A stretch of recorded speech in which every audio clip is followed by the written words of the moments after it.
اسلام زندہ باد، اسلام زندہ باد، اسلام زندہ باد، اسلام زندہ باد۔ الحمد للہ رب العالمین والعاقبۃ للمتقین والصلاة والسلام علی سید الانبیاء والمرسلین، اما بعد فاعوذ باللہ من الشیطان الرجیم، بسم اللہ الرحمن الرحیم، ان بطش ربک لشدید، صدق اللہ العظیم، والحمد للہ رب العالمین۔ میرے آقا کے پیارے غلاموں، السلام علیکم ورحمۃ اللہ تعالی وبرکاتہ۔ آئیے سب سے پہلے گنبد خضرا میں آرام فرمانے والے آقا و مولا حضور تاجدار مدینہ، سرور قلب و سینہ، احمد مجتبی محمد مصطفیٰ صلی اللہ تعالی علیہ وآلہ وسلم کی بارگاہ میں جھوم جھوم کا درود شریف کا نذرانہ عقیدت پیش کرے، پڑھیں باواز بلند، اللہم صلی علی سیدنا صفینا مولانا محمد مبارک وسلم، صلو علیہ صلاۃ و سلام علیک یا رسول اللہ صلی اللہ تعالی علیہ وآلہ وسلم۔ خطبہ مسنونہ کے بعد میں نے جس آیت کریمہ کی تلاوت کرنے کا شرف حاصل کیا ہے، اللہ تعالی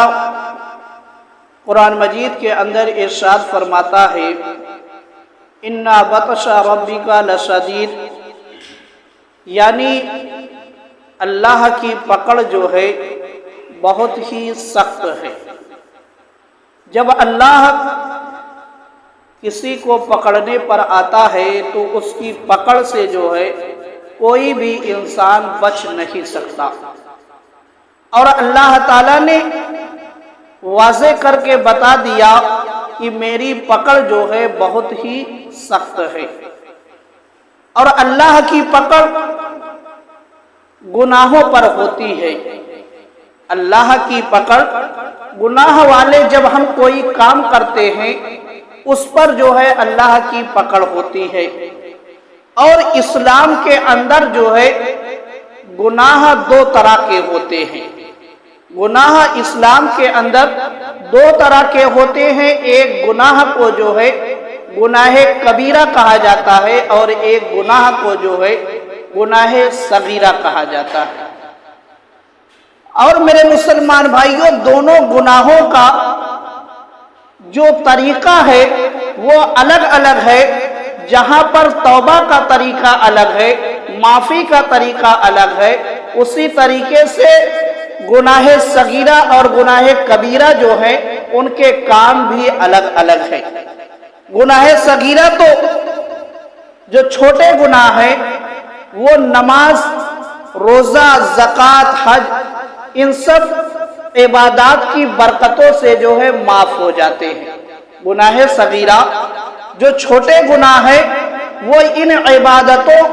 کی برکت سے جو ہے، یعنی جب کوئی مسلمان درست طریقے سے نماز ادا کرتا ہے،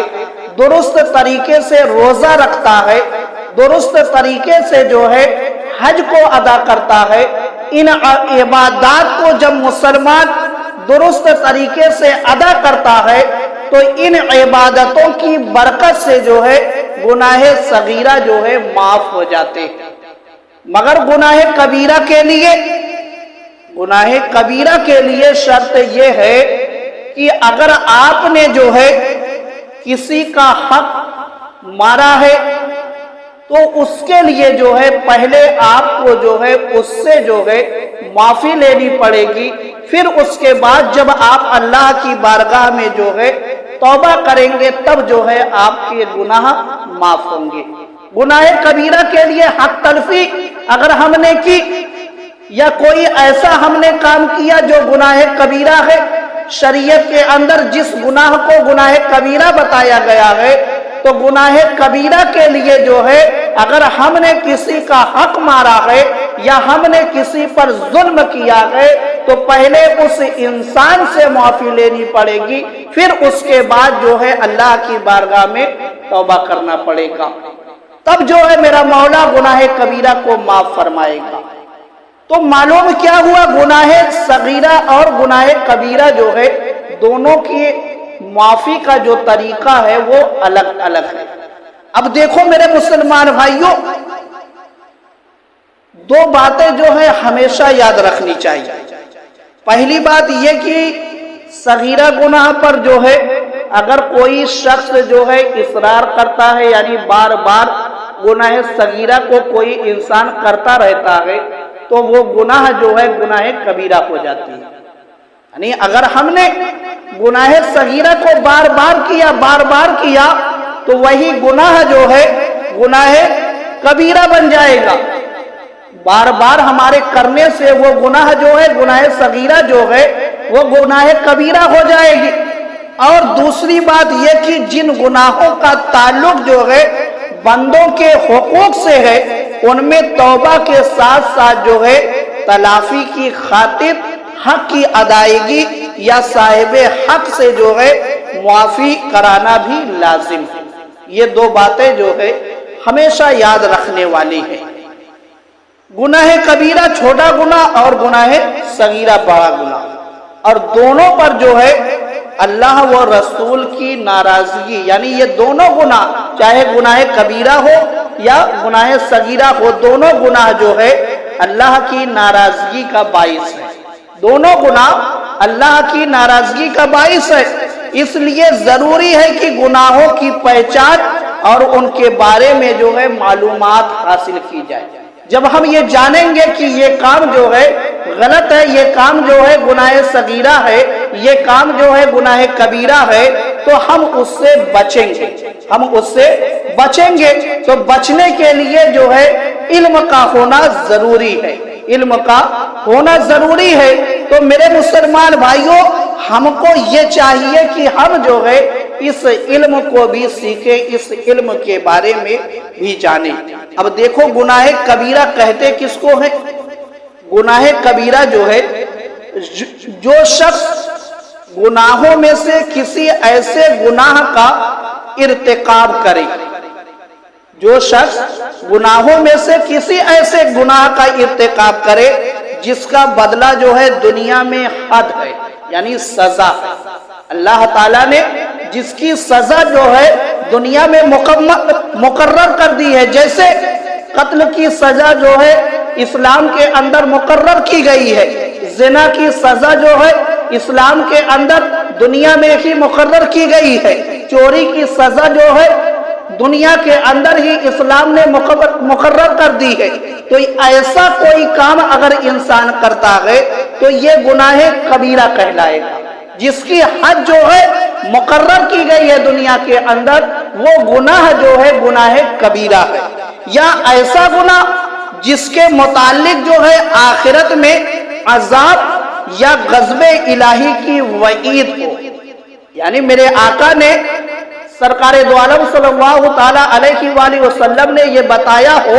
کہ فلاں کام اگر کوئی شخص کرے گا تو اس کو آخرت میں جو ہے یہ سزا ملے گی، یہ عذاب ملے گا، یا اللہ تعالیٰ نے قرآن مجید کے اندر ارشاد فرمایا ہو کہ اگر کوئی مسلمان جو ہے دنیا کے اندر یہ کام کرے گا تو اس کو جو ہے آخرت میں سزا ملے گی، اس کو جو ہے عذاب الہی میں گرفتار کیا جائے گا۔ تو ایسا کام بھی جو ہے گناہ کبیرہ، ایسا کام بھی گناہ کبیرہ ہے۔ یا اس گناہ کے مرتکب پر ہمارے آخری نبی سرکار دو عالم صلی اللہ تعالی علیہ وآلہ وسلم کی زبان سے لعنت کی گئی، یعنی جن کام پر میرے آقا نے جو ہے لعنت کی ہو، یعنی اگر کوئی شخص وہ کام کرے گا تو اس پر میرے آقا کی لعنت ہو جائے گی، اور اس شخص پر جو ہے گناہ کبیرہ کا جو ہے گناہ کبیرہ اس کے نامہ اعمال میں جو ہے لکھ دی جائے گی کہ اس نے جو ہے گناہ کبیرہ کیا ہے۔ تو یہ گناہ کبیرہ کی تعریف ہے، یہ گناہ کبیرہ کی تعریف ہے کہ گناہ کبیرہ کس کو کہتے ہیں۔ اور میرے مسلمان بھائیوں، یہ گناہ کبیرہ جو ہے، یہ گناہ کبیرہ ایسا گناہ ہے کہ اس پر جو ہے اللہ اور اس کے رسول نے جو ہے ناراضگی کا اظہار کیا ہے۔ اللہ اور اس کے رسول نے جو ہے ناراضگی کا اظہار کیا ہے۔ چند حدیث پاک جو میں آپ کے سامنے پیش کرتا ہوں جو گناہ کبیرہ کے تعلق سے ہے۔ بخاری شریف کے اندر ہے کہ حضرت عبداللہ بن عمر بیان کرتے ہیں، ایک عربی یعنی ایک دیہاتی صحابی جو ہے وہ میرے آقا سرکار دو عالم صلی اللہ تعالی علیہ وآلہ وسلم کی بارگاہ میں جو ہے حاضر ہوئے اور عرض کیا کہ یا رسول اللہ صلی اللہ تعالی علیہ وآلہ وسلم، کبیرہ گناہ کون سا ہے؟ کبیرہ گناہ کون سا ہے؟ تو میرے آقا نے ارشاد فرمایا،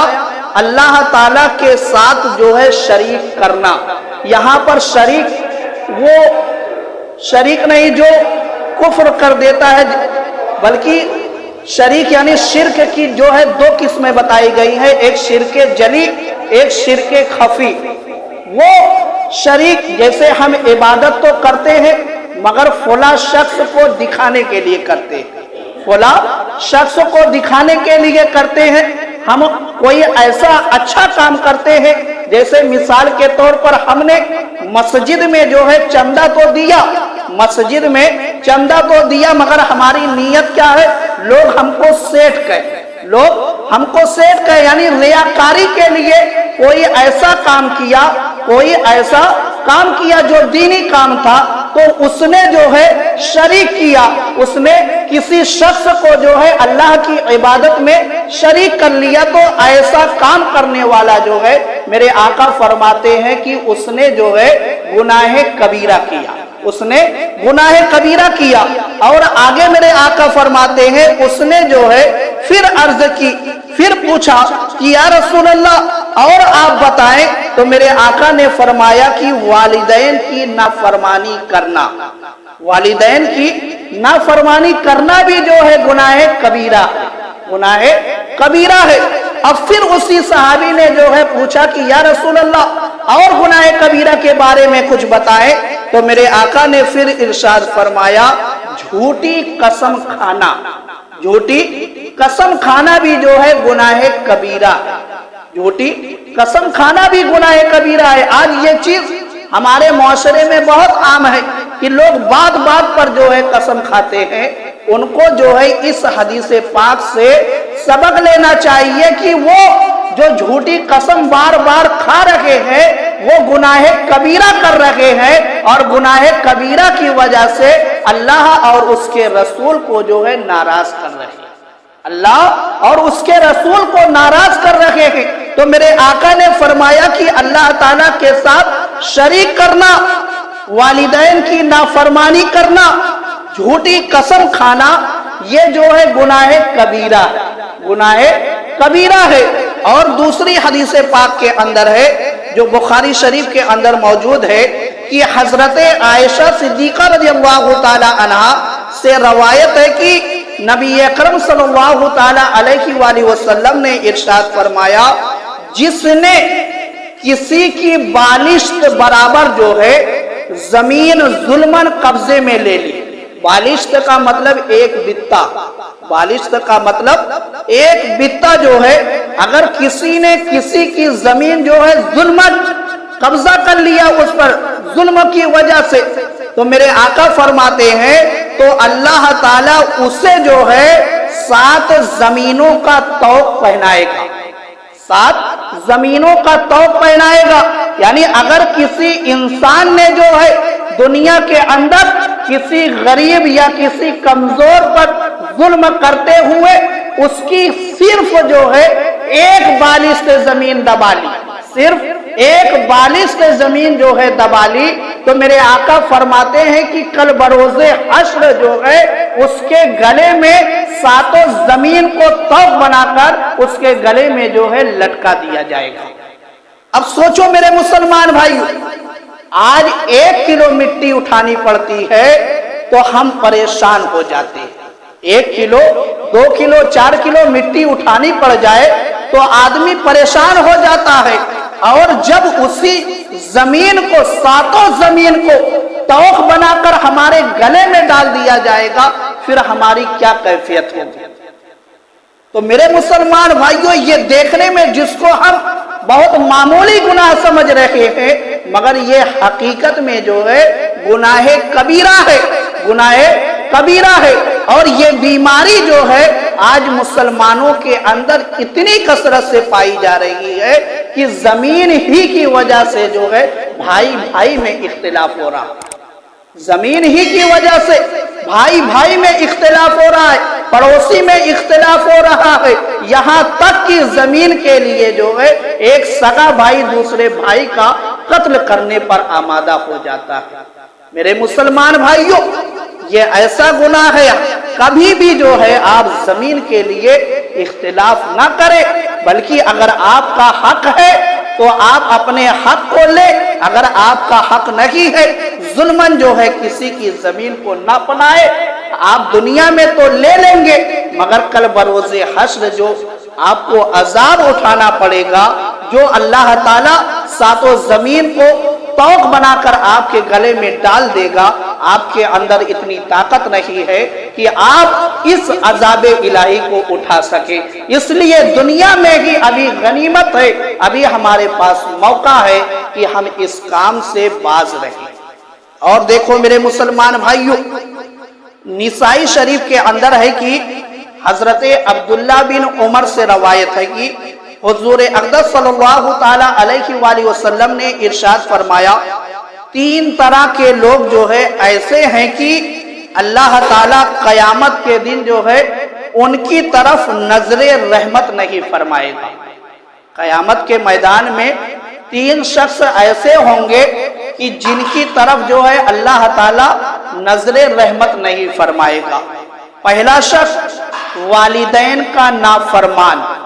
جو والدین کی نافرمانی کرتے ہیں دنیا کے اندر، ان کی طرف جو ہے کل بروز حشر اللہ تعالیٰ نظر رحمت نہیں فرمائے گا۔ اور دوسرے وہ شخص مردوں کے ساتھ مشابہت اختیار کرنے والی عورتیں، یعنی دنیا کے اندر جو عورت مردوں کی مشابہت اختیار کرتی ہے، یعنی مردوں جیسا لباس پہنتی ہے، مردوں جیسا جو ہے بال رکھتی ہیں، یا مردوں جیسا جوتا پہنتی ہیں، یا جو مرد کے لیے خاص چیزیں ہیں، جو چیزیں مرد کے لیے خاص ہے، اگر اس کو عورتیں استعمال کرتی ہیں اور جو عورتیں استعمال کریں گی، میرے آقا فرماتے ہیں کہ ان کی طرف جو ہے اللہ تعالیٰ نظر رحمت نہیں فرمائے گا۔ اور یہی چیز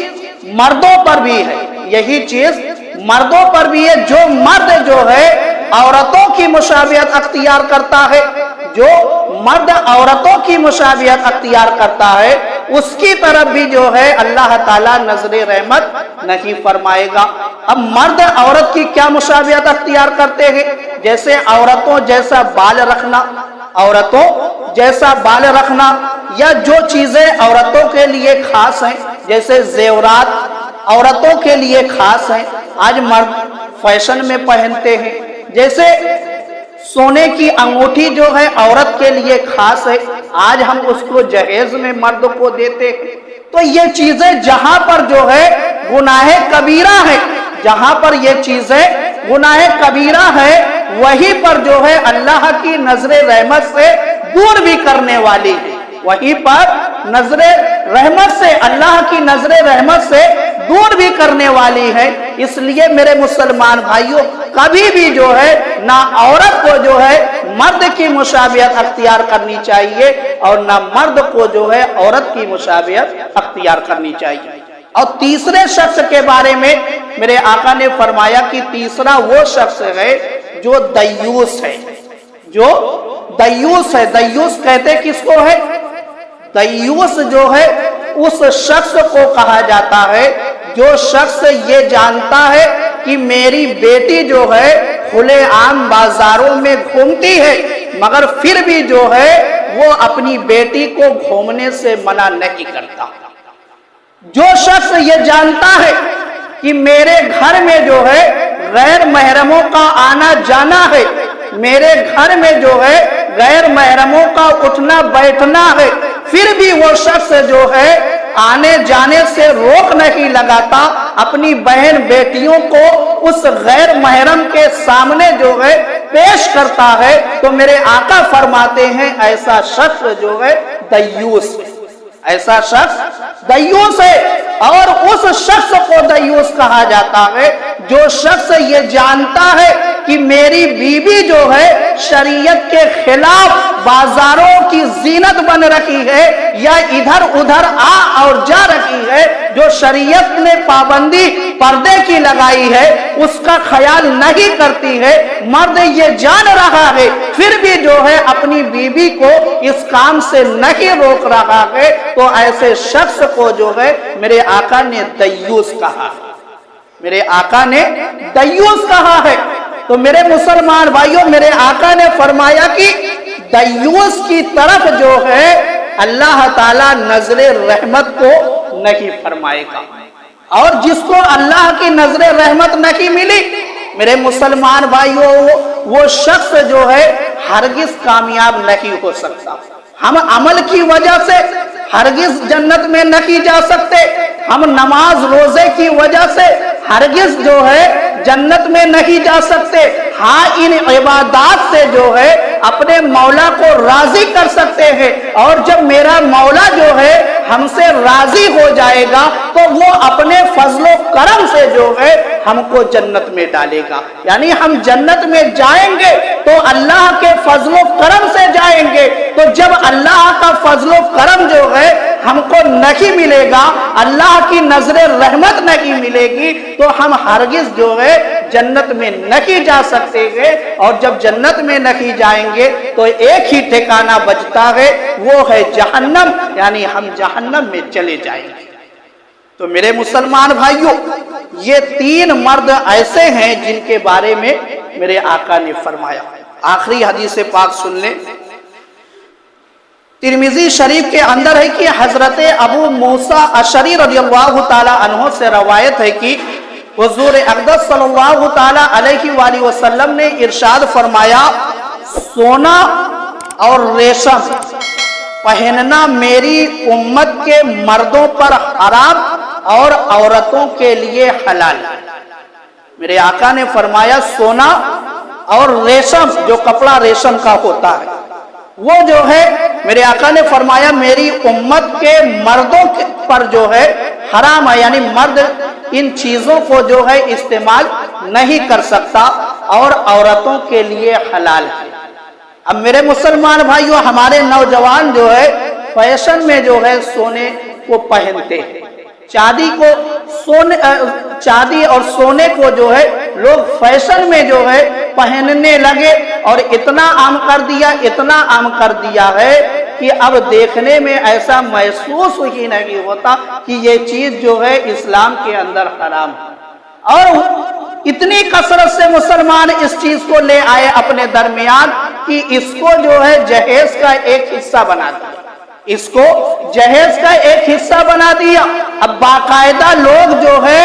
مردوں کو سونے کی انگوٹھی جو ہے جہیز میں دیتے ہیں، پہناتے ہیں، تو میرے مسلمان بھائیوں، پہنانے والا بھی گناہگار ہوتا ہے اور پہننے والا بھی گناہگار ہوتا ہے، اور یہ چیز گناہ کبیرہ ہے، گناہ کبیرہ، یعنی جس سے اللہ اور اس کے رسول جو ہے ناراض ہوتے ہیں، جس سے اللہ اور اس کے رسول ناراض ہوتے ہیں۔ تو میرے مسلمان بھائیوں، ان سب چیزوں کو